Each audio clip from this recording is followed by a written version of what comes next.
The Silver Key. When Randolph Carter was 30, he lost the key of the Gate of Dreams.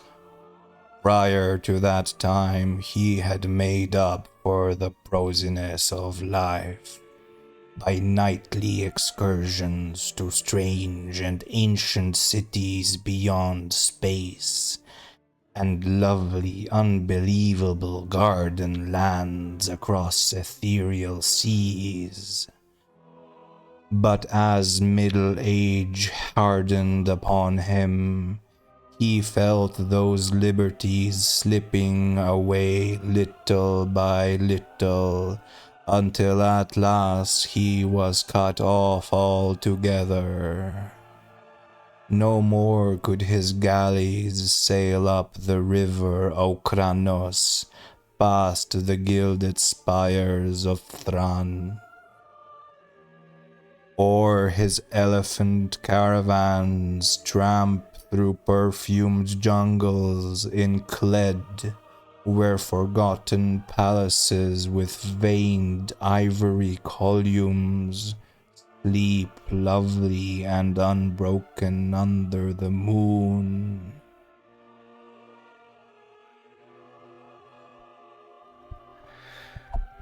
He had read much of things as they are, and talked with too many people. Well-meaning philosophers had taught him to look into the logical relations of things and analyze the processes which shaped his thoughts and fancies. Wonder had gone away, and he had forgotten that all life is only a set of pictures in the brain, among which there is no difference betwixt those born of real things and those born of inward dreamings, and no cause to value the one above the other.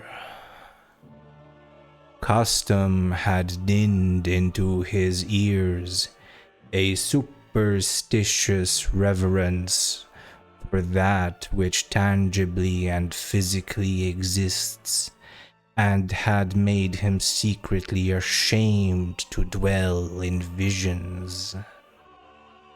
Wise men told him simple fancies were inane and childish, and even more absurd because their actors persist in fancying them full of meaning and purpose, as the blind cosmos grinds aimlessly on from nothing to something, and from something back to nothing again, neither heeding nor knowing the wishes or existence of the minds that flicker for a second now and then in the darkness.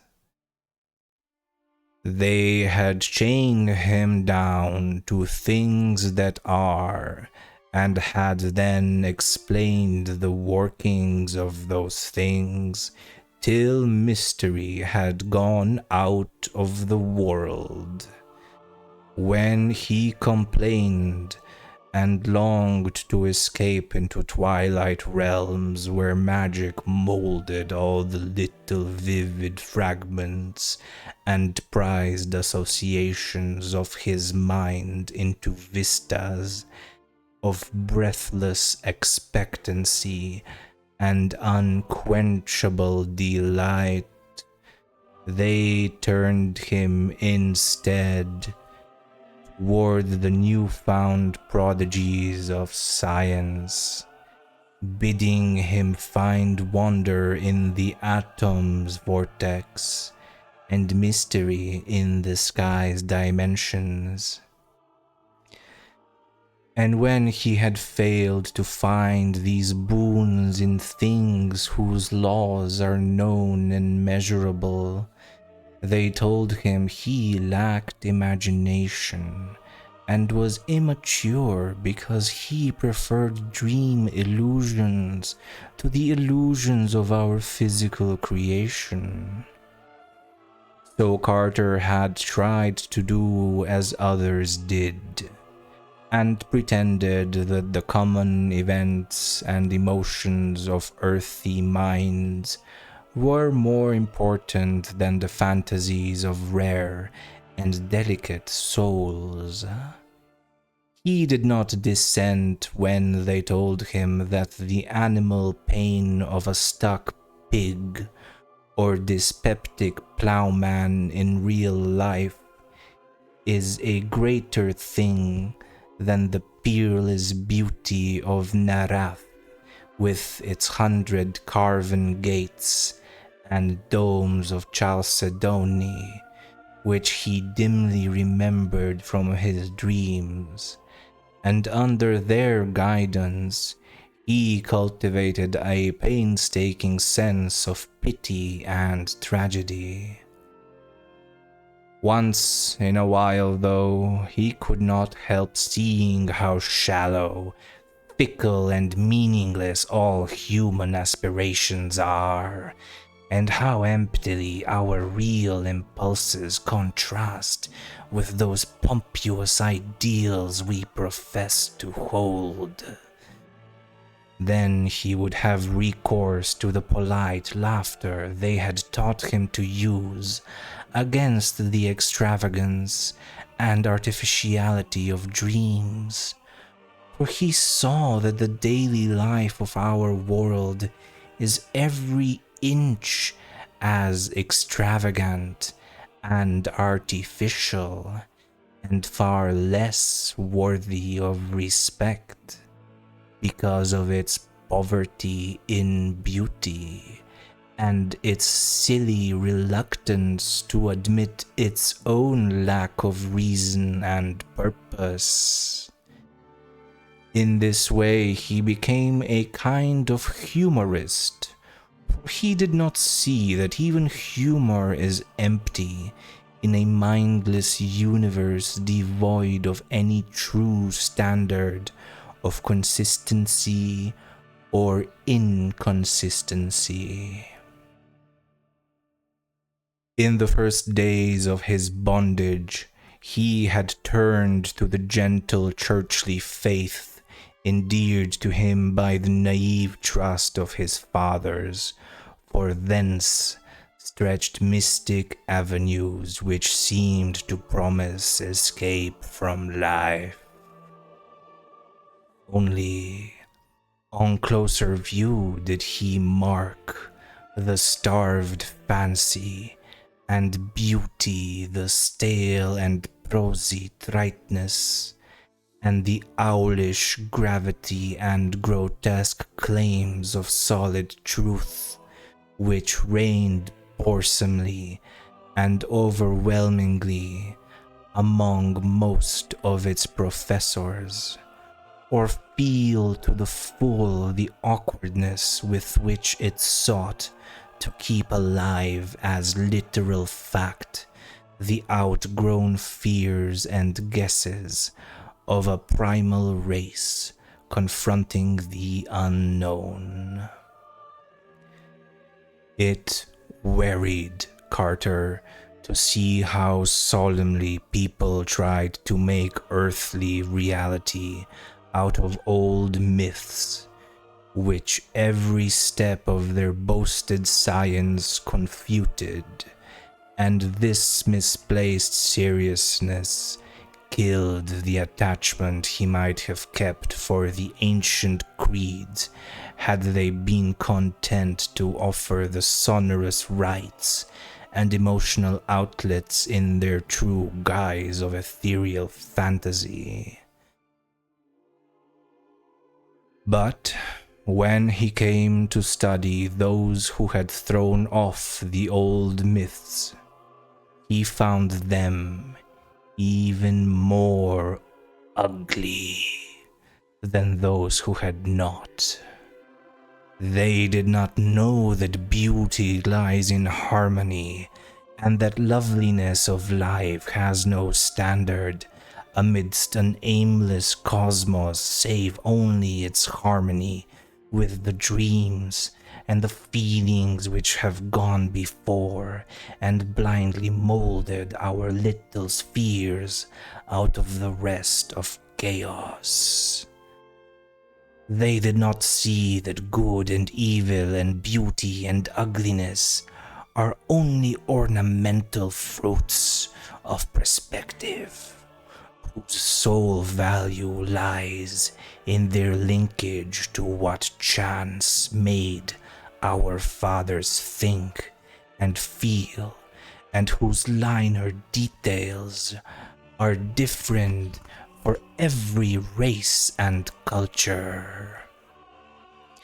Instead, they either denied these things altogether or transferred them to the crude, vague instincts which they shared with the beasts and peasants, so that their lives were dragged malodorously out in pain, ugliness, and disproportion, yet filled with a ludicrous pride at having escaped from something no more unsound than that which still held them.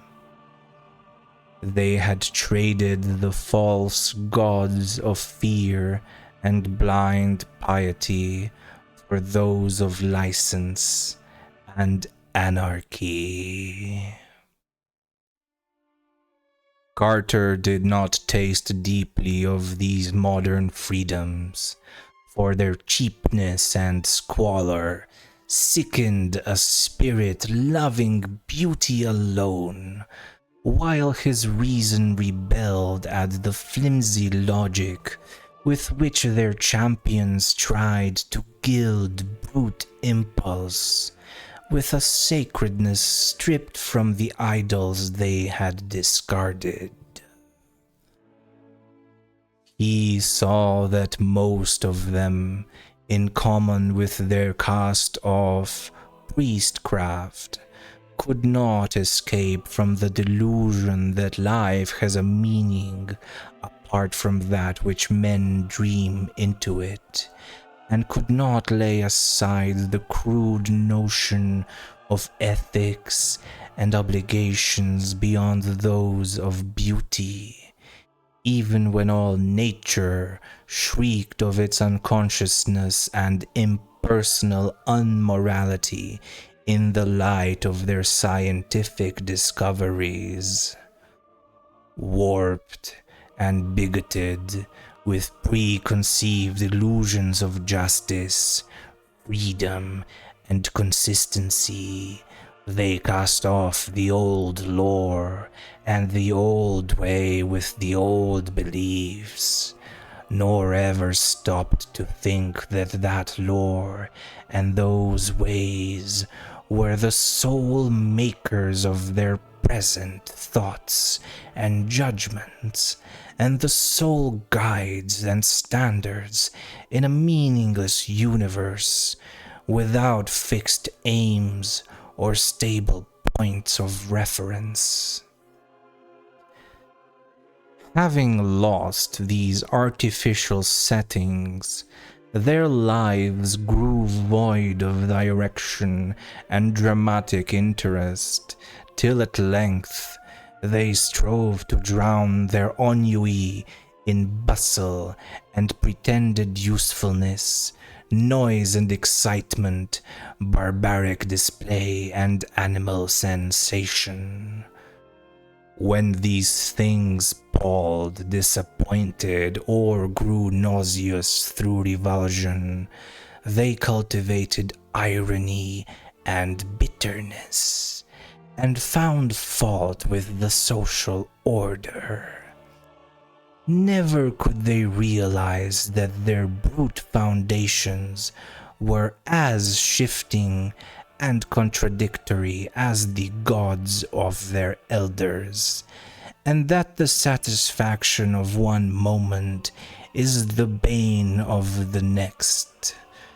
Calm, lasting beauty comes only in dream, and this solace the world had thrown away when, in its worship of the real, it threw away the secrets of childhood and innocence.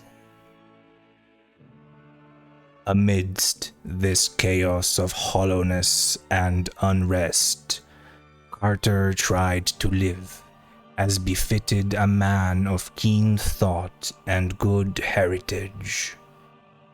With his dreams fading under the ridicule of the age, he could not believe in anything, but the love of harmony kept him close to the ways of his race and station.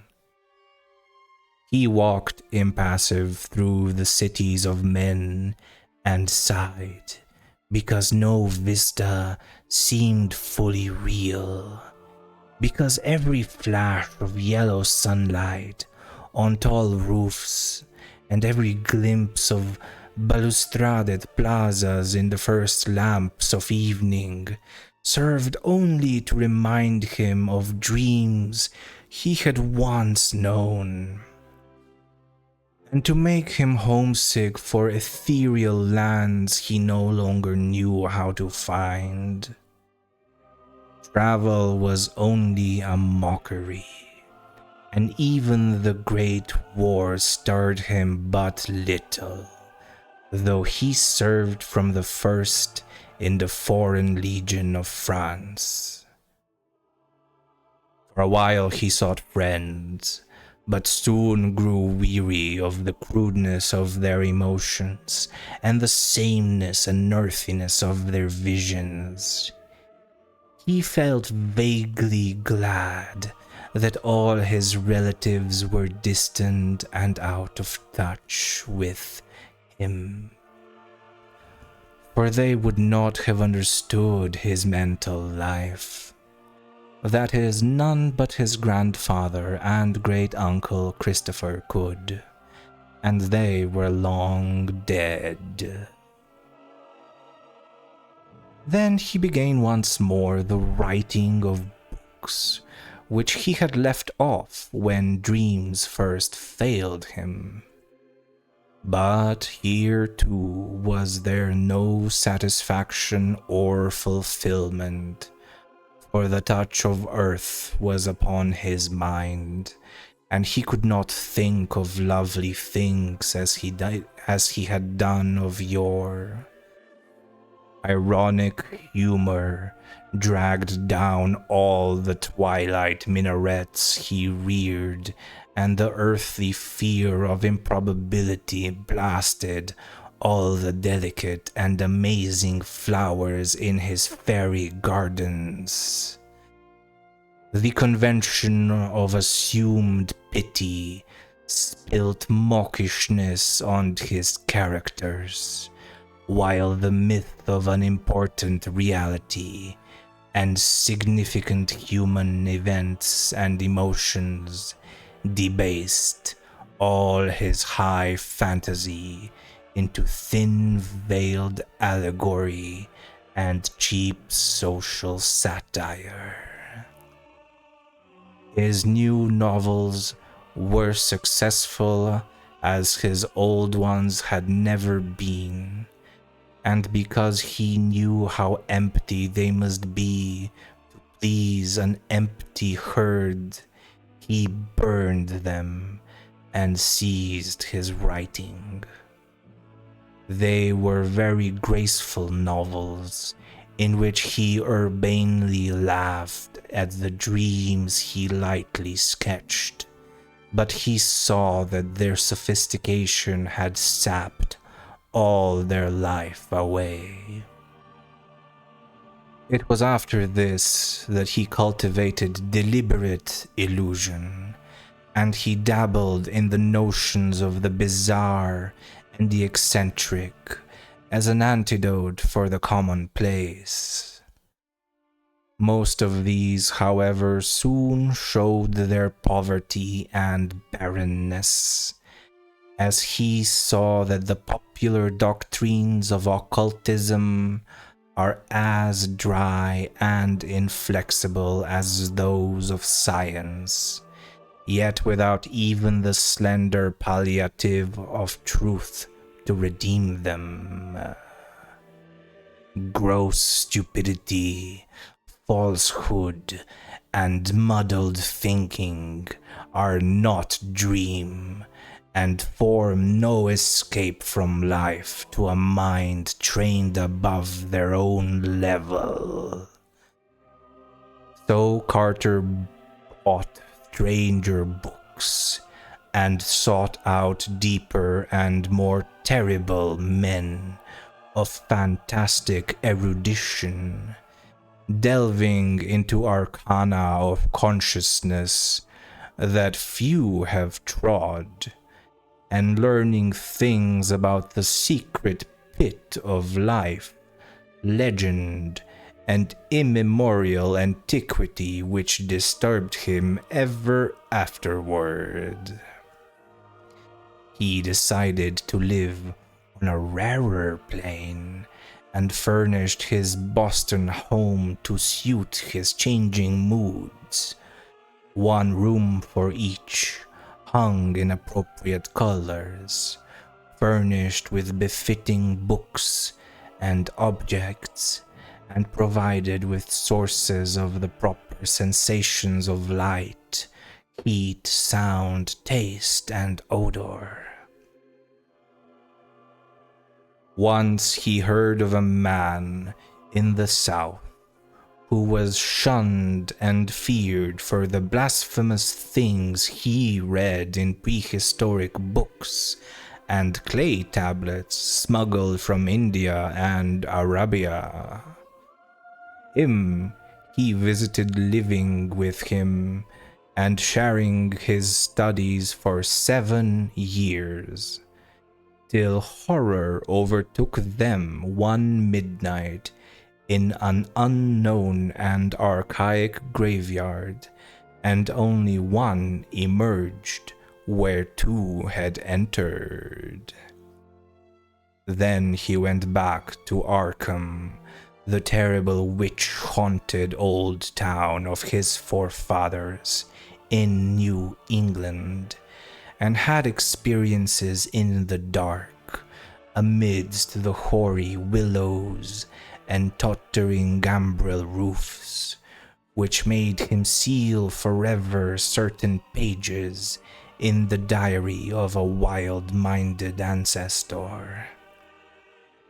But these horrors took him only to the edge of reality, and were not of the true dream country he had known in youth, so that at 50 he despaired of any rest or contentment in a world grown too busy for beauty and too shrewd for dreams.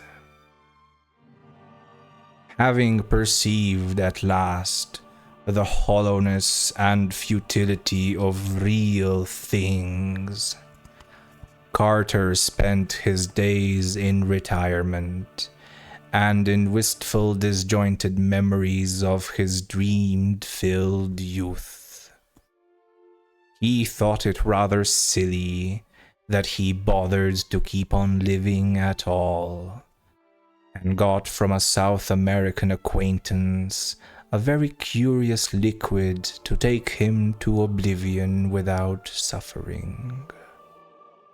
Inertia and force of habit, however, caused him to defer action, and he lingered indecisively among thoughts of old times, taking down the strange hangings from his walls and refitting the house as it was in his early boyhood. Purple panes, Victorian furniture, and all. With the passage of time, he became almost glad he had lingered, for his relics of youth and his cleavage from the world made life and sophistication seem very distant and unreal, so much so that a touch of magic and expectancy stole back into his nightly slumbers. For years, those slumbers had known only such twisted reflections of everyday things as the commonest slumbers know. But now, there returned a flicker of something stranger and wilder, something of vaguely awesome imminence, which took the form of tensely clear pictures from his childhood days, and made him think of little inconsequential things he had forgotten. He would often awake calling for his mother and grandfather, both in their graves a quarter of a century. Then one night, his grandfather reminded him of the key. The gray old scholar, as vivid as in life, spoke long and earnestly of their ancient line and of the strange visions of the delicate and sensitive men who composed it. He spoke of the flame-eyed crusader who learned wild secrets of the Saracens that held him captive, and of the first Sir Randolph Carter who studied magic when Elizabeth was queen.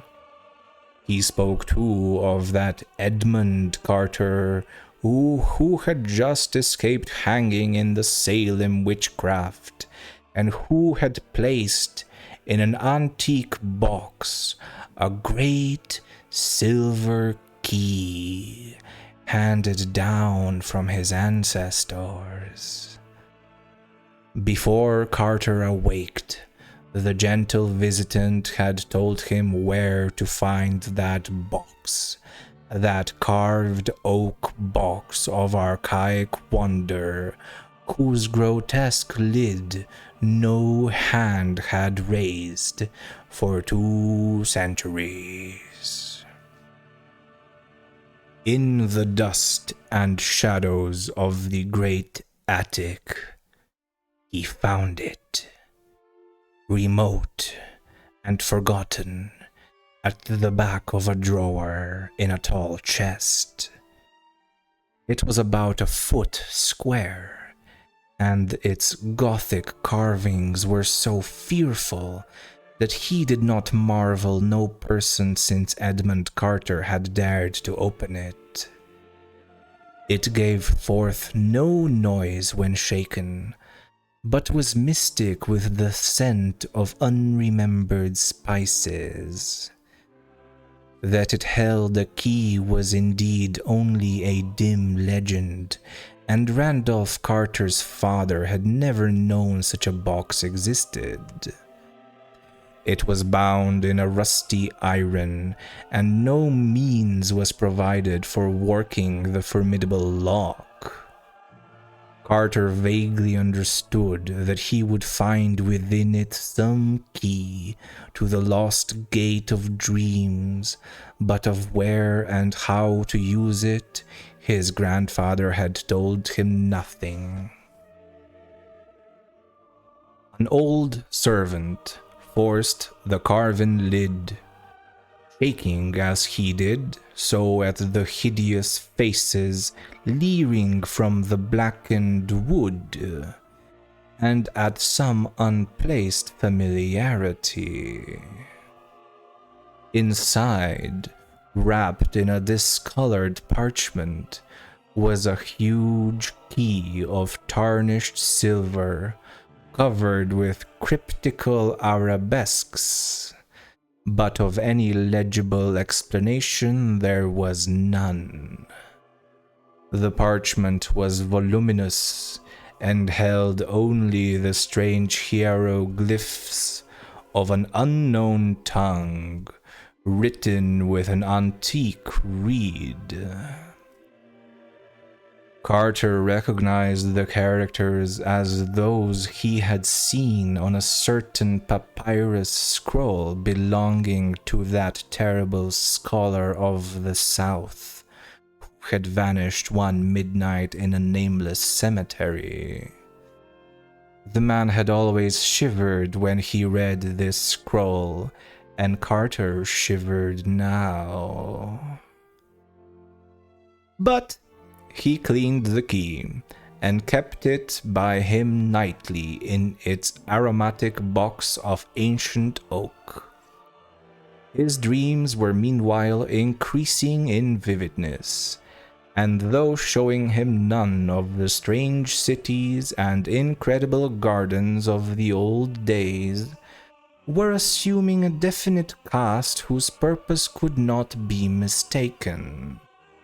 They were calling him back along the years, and with the mingled wills of all his fathers, were pulling him towards some hidden and ancestral source.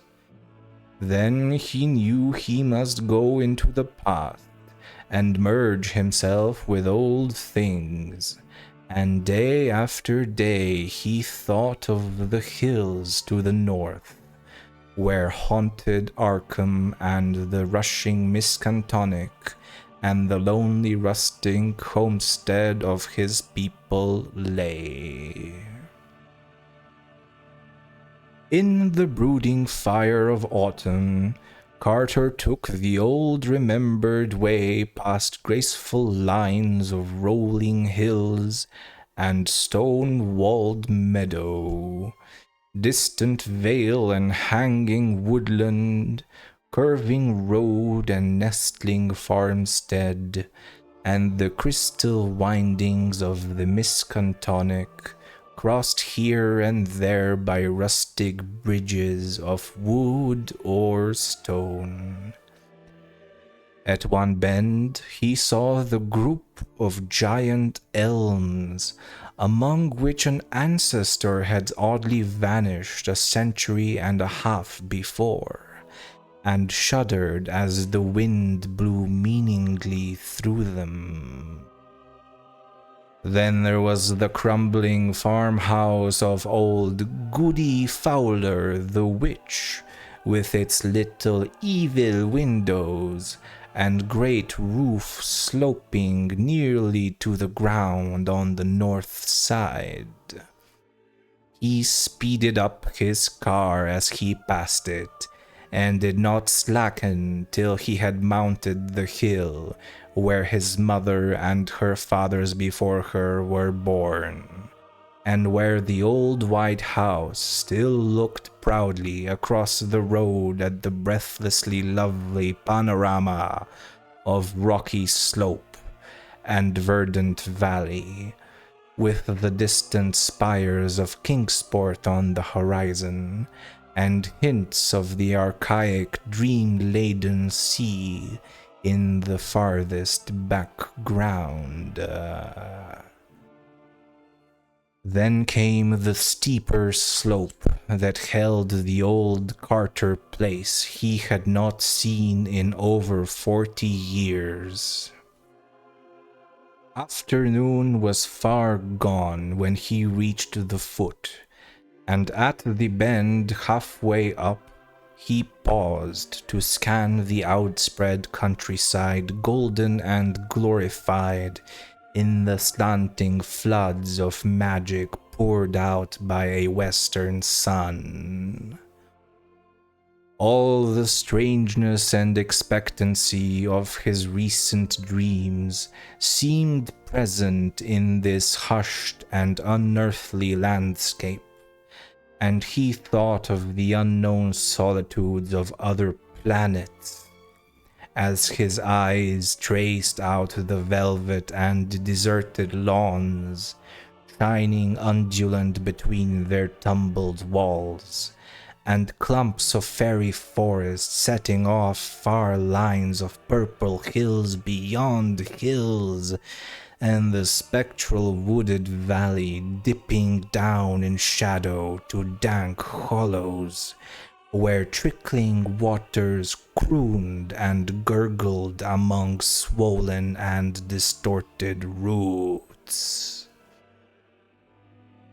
Something made him feel that motors did not belong in the realm he was seeking, so he left his car at the edge of the forest, and putting the great key in his coat pocket, walked on up the hill. Woods now engulfed him thoroughly, though he knew the house was on a high knoll that cleared the trees, except in the north.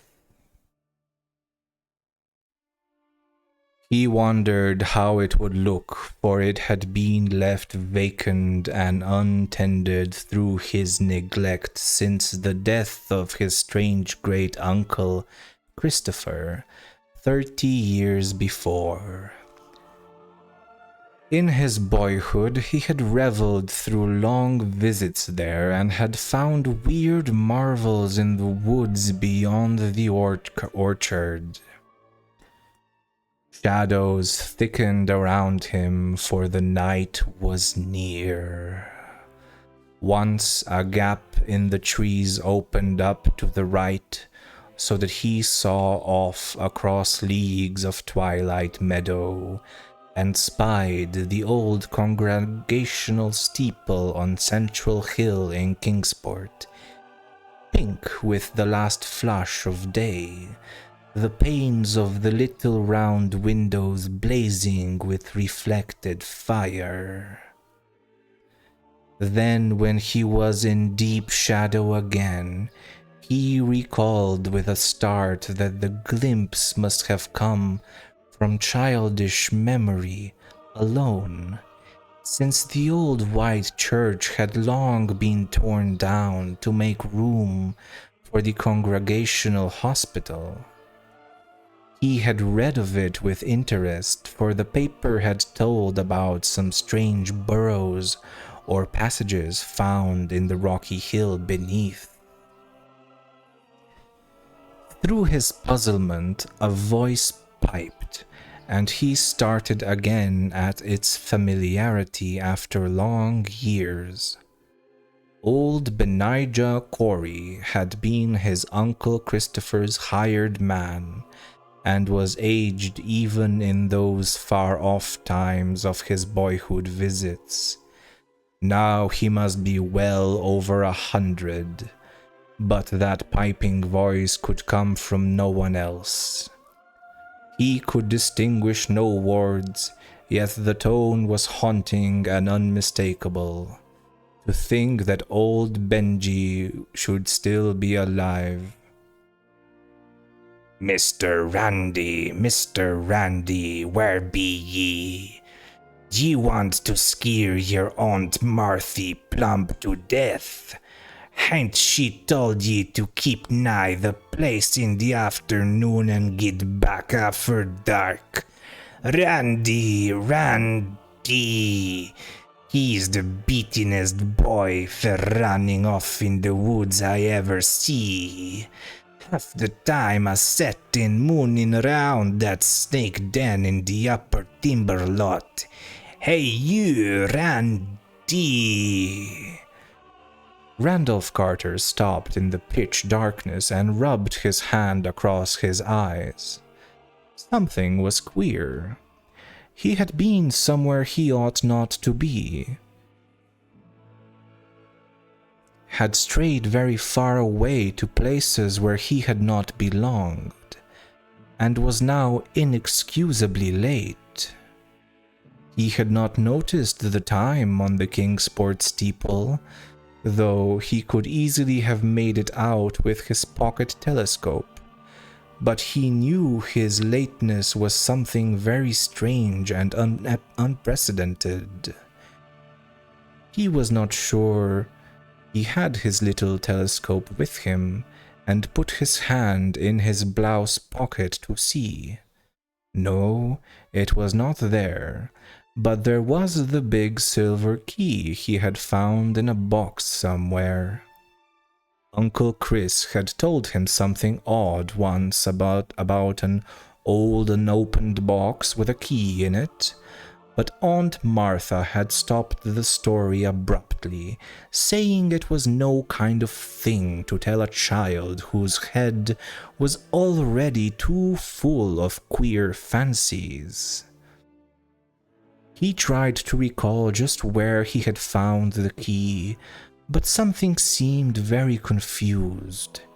He guessed it was in the attic at home in Boston, and dimly remembered bribing Parks with half his week's allowance to help him open the box and keep quiet about it. But when he remembered this, the face of Parks came up very strangely, as if the wrinkles of long years had fallen upon the brisk little cockney. "Randy! Randy! Hi! Hi! Randy!" A swaying lantern came around the black bend, and old Benijah pounced on the silent and bewildered form of the pilgrim. "Durn ye, boy, so that dar ye be.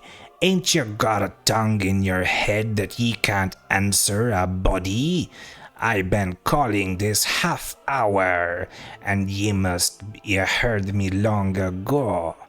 Don't ye know your Aunt Marthy all a fidget over yer being off after dark? Wait till I tell your Uncle Chris when he gets home. Ye'd orta know these woods ain't no fitting place to be traps in this hour. There's things abroad what don't do nobody no good as my grandsir knowed afore me. Come, Mr. Randy, or Hannah won't keep supper no longer."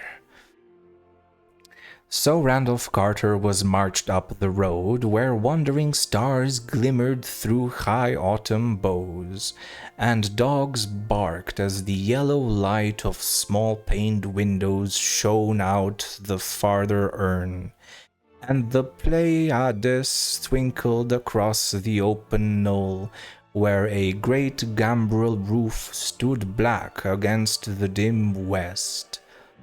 Aunt Martha was in the doorway, and did not scold too hard when Benijah shoved the truant in. He knew Uncle Chris well enough to expect such things of the Carter blood. Randolph did not show his key, but ate his supper in silence, and protested only when bedtime came. He sometimes dreamed better when awake, and he wanted to use that key.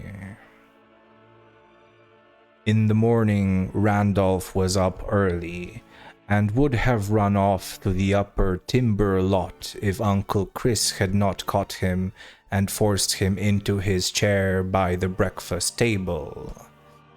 He looked impatiently around the low-pitched room with the rag carpet and exposed beams and corner posts, and smiled only when the orchard boughs scratched at the leaded panes of the rear window. The trees and the hills were close to him, and formed the gates of that timeless realm which was his true country. Then, when he was free, he felt in his blouse pocket for the key, and being reassured, skipped off across the orchard to the rise beyond, where the wooded hill climbed up again to heights above even the treeless knoll. The floor of the forest was mossy and mysterious, and great lichened rocks rose vaguely here and there in the dim light, like druid monoliths among the swollen and twisted trunks of a sacred grove.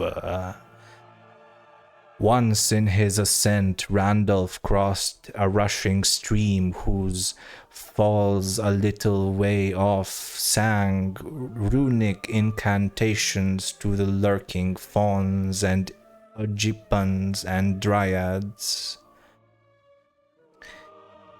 Then he came to the strange cave in the forest slope, the dreaded snake den, which country folk shunned, and a way from which Benijah had warned him again and again. It was deep, far deeper than anyone but Randolph suspected, for the boy had found a fissure in the farthermost black corner that led to a loftier grotto beyond, a haunting sepulchral place whose granite walls held a curious illusion of conscious artifice. On this occasion he crawled in as usual, lighting his way with matches filched from the sitting room match safe, and edging through the final crevice with an eagerness hard to explain even to himself. He could not tell why he approached the farther wall so confidently, or why he instinctively drew forth the great silver key as he did. But on he went, and when he danced back to the house that night, he offered no excuses for his lateness, nor heeded in the least the reproofs he gained for ignoring the noontide dinner horn altogether. Now it is agreed by all the distant relatives of Randolph Carter that something occurred to heighten his imagination in his 10th year. His cousin, Ernest B. Aspinwall, Esquire of Chicago, is fully 10 years his senior, and distinctly recalls a change in the boy after the autumn of 1883. Randolph had looked on scenes of fantasy that few others can ever have beheld, and stranger still were some of the qualities which he showed in relation to very mundane things. He seemed, in fine, to have picked up an odd gift of prophecy, and reacted unusually to things which, though at the time without meaning, were later found to justify the singular impressions. In subsequent decades, as new inventions, new names, and new events appeared one by one in the book of history, people would now and then recall wonderingly how Carter had years before let fall some careless word of undoubted connection with what was then far in the future. He did not himself understand these words, or know why certain things made him feel certain emotions, but fancied that some unremembered dream must be responsible. It was as early as 1897 that he turned pale when some traveler mentioned the French town of Beloeil-en-Santerre, and friends remember it when he was almost mortally wounded there in 1916, while serving with the Foreign Legion in the Great War. Carter's relatives talk much of these things because he has lately disappeared. His little odd servant Parks, who for years bore patiently with his vagaries, last saw him on the morning he drove off alone in his car with a key he had recently found. Parks had helped him get the key from the old box containing it, and had felt strangely affected by the grotesque carvings on the box, and by some other odd quality he could not name. When Carter left, he had said he was going to visit his old ancestral country around Arkham. Halfway up Elm Mountain on the way to the ruins of the old Carter place, they found his motor set carefully by the roadside, and in it was a box of fragrant wood with carvings that frightened the countrymen who stumbled on it. The box held only a queer parchment whose characters no linguist or paleographer has been able to decipher or identify. Rain had long effaced any possible footprints, though Boston investigators had something to say about evidences of disturbances among the fallen timbers of the Carter place. It was, they averred, as though someone had groped about the ruins at no distant period. A common white handkerchief found among forest rocks on the hillside beyond cannot be identified as belonging to the missing man. There is talk of apportioning Randolph Carter's estate among his heirs, but I shall stand firmly against this course because I do not believe he is dead. There are twists of time and space, of vision and reality, which only a dreamer can divine, and from what I know of Carter, I think he had merely found a way to traverse these mazes. Whether or not he will ever come back, I cannot say. He wanted the lands of dream he had lost, and yearned for the days of his childhood. Then he found a key, and I somehow believe he was able to use it to strange advantage. I shall ask him when I see him, for I expect to meet him shortly in a certain dream city we both used to haunt. It is rumored in Ulthar, beyond the river's sky, that a new king reigns on the opal throne of Ilekvad, that fabulous town of turrets atop the hollow cliffs of glass, overlooking the twilight sea wherein the bearded and finny Gnori build their singular labyrinths, and I believe I know how to interpret this rumor. Certainly, I look forward impatiently to the sight of that great silver key, for in its cryptical arabesques there may stand symbolized all the aims and mysteries of a blindly impersonal cosmos. The end.